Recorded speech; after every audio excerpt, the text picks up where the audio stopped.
Assalamualaikum warahmatullahi wabarakatuh. Di sini saya Bambang Yudianto dengan NIM 41122010030, jurusan Teknik Sipil.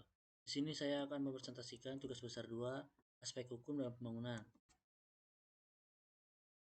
Nah, di sini nomor 1 soalnya itu adalah manajemen klaim proyek. Nah, di sini saya akan menjelaskan manajemen klaim proyek adalah proses yang digunakan untuk menangani permintaan kompensasi yang tidak terduga selama proyek berlangsung. Klaim ini bisa berupa permintaan pembayaran, waktu tambahan, atau ganti rugi lainnya. Manajemen klaim proyek penting untuk memastikan proyek berjalan sesuai dengan rencana dan mencapai hasil yang diinginkan. Nah, klaim yang tidak dikelola dengan baik dapat menyebabkan kerugian besar bagi perusahaan atau pihak terkait. Nah, dilanjutannya adalah manajemen klaim proyek memiliki beberapa tujuan, yaitu diantaranya mencegah klaim, mitigasi klaim, menangani klaim dengan efisien dan cepat, memenuhi hak dengan cara yang efisien, mencegah hubungan ternoda, kebuntuan atau perselisihan. Manajemen klaim proyek dapat dilakukan dengan mengelola tempat berkembang biaknya klaim, menyelaraskan dokumen, menyelesaikan masalah awal dengan cermat, berkoordinasi dengan manajemen kontrak.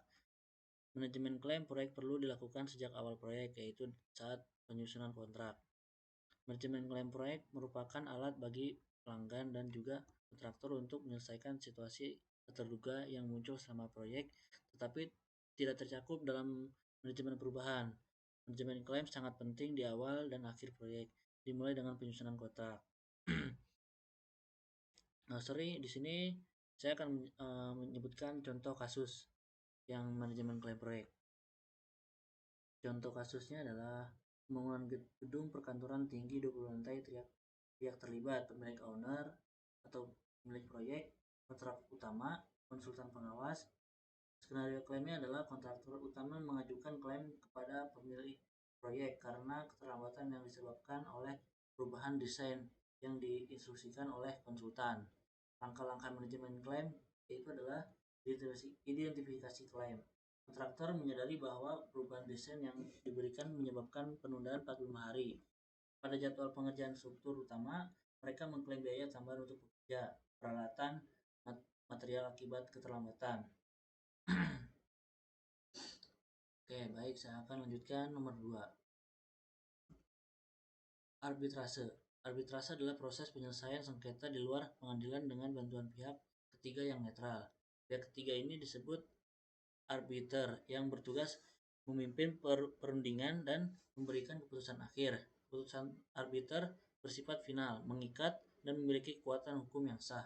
Arbitrase memiliki beberapa keuntungan, diantaranya proses cepat, biaya lebih rendah, sifat rahasia dan tertutup, kekuatan hukum yang sah. Di Indonesia, perjanjian arbitrase dapat berupa klausul arbitrase yang tercantum dalam perjanjian sebelum sengketa timbul. Perjanjian tersendiri yang dibuat setelah sengketa timbul. Perjanjian arbitrase harus dibuat secara ditulis dan ditandatangani oleh para pihak yang bersengketa. Arbitrase dalam proyek konstruksi adalah proses penyelesaian sengketa yang dilakukan dengan melibatkan pihak ketiga yang netral atau arbiter. Untuk memutuskan kasus, arbitrase merupakan salah satu metode alternatif yang dipilih untuk menyelesaikan sengketa konstruksi. Selain negosiasi atau mediasi, arbitrase memiliki beberapa keuntungan, diantaranya efisien, rahasia, finalitas, dan keahlian. Arbitrase biasanya dipilih sebagai bagian dari kontrak di awal proyek konstruksi. Dalam kontrak harus ada klausul tertulis menetapkan prosedur arbitrase yang harus dipatuhi. Arbitrase sebagai solusi sengketa konstruksi menurut Undang-Undang Nomor 30 Tahun 1999 tentang arbitrase dan alternatif penyelesaian sengketa UU Arbitrase adalah cara penyelesaian sengketa di luar peradilan umum yang didasarkan pada perjanjian tertulis antara pihak-pihak yang bersengketa. Di sini saya akan menjelaskan contoh kasus arbitrase dalam proyek konstruksi. Satu adalah contoh proyeknya adalah pembangunan jembatan sungai besar. Pihak terlibat ada pemilik proyek. Pemilik proyek adalah pemerintah daerah. Kontraktor utama adalah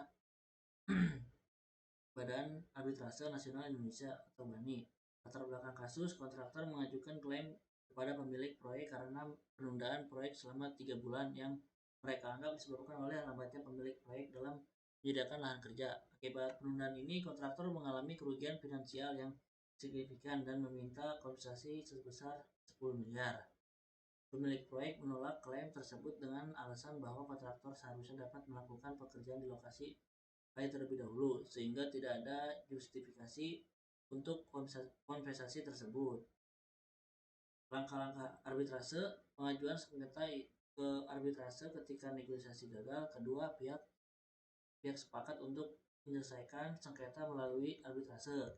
Berdasarkan perjanjian kontrak, sengketa ini diajukan ke BANI. Penunjukan arbitrator, kedua pihak sengketa untuk menunjukkan panel arbitrator yang terdiri dari 3 orang. Satu dipilih oleh pemilik proyek, satu oleh kontraktor, dan satu ketua panel ditunjuk oleh BANI. Proses sidang arbitrase, kontraktor mengajukan bukti berupa surat permintaan lahan kerja yang tidak dipenuhi tepat waktu oleh pemilik proyek, laporan jadwal yang tergantung, dan bakti biaya tambahan akibat penundaan. Pemilik proyek memberikan argumen bahwa kontraktor gagal memanfaatkan untuk menyelesaikan pekerjaan lain yang tidak memerlukan lahan tersebut. Putusan arbitrator, panel arbitrator memutuskan bahwa pemilik proyek bertanggung jawab atas penundaan selama 2 bulan akibat keterlambatan penyediaan lahan. Kontraktor juga dianggap lalai karena tidak melakukan pekerjaan alternatif selama 1 bulan. Pertama, pemilik proyek diwajibkan membayar kompensasi sebesar 6 miliar kepada kontraktor, bukan 10 miliar yang diminta. Implementasi keputusan arbitrator bersifat final dan mengikat. Pemilik proyek membayar kompensasi sesuai keputusan dan proyek dilanjutkan hingga selesai. Pelajaran yang dapat dipetik adalah klausul arbitrase dalam kontraktor. Perjanjian kontrak harus mencakup klausul yang baik. Mungkin itu. Saya akan lanjutkan nomor 3. Etika dan kompetensi engineer serta profesionalisme. Contoh 1, etika engineer. Kasus. Contoh kasusnya adalah seorang engineer diminta oleh perusahaan untuk mengurangi kualitas material pada proyek pembangunan gedung untuk menghemat biaya.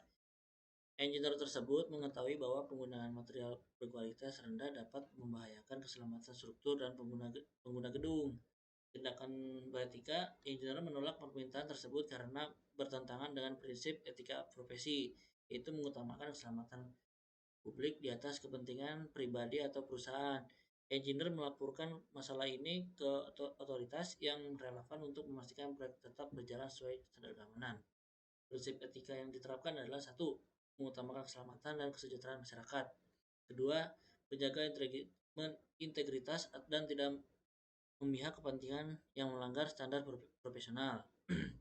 Yang ketiga, bertanggung jawab atas keputusan teknis yang diambil. Contoh 2, kompetensi engineer. Contoh kasusnya adalah seorang engineer junior diminta merancang sistem drainase untuk kawasan perumahan besar. Namun, ia menyadari bahwa proyek ini membutuhkan pengalaman dan keahlian yang lebih tinggi daripada yang ia miliki. Tindakan berkompeten engineer tersebut melakukan keterbatasan dan meminta bantuan kepada senior engineer atau ahli dalam bidang tersebut. Ia juga berusaha mempelajari aspek teknis yang relevan sambil bekerja di bawah bimbingan yang lebih berpengalaman.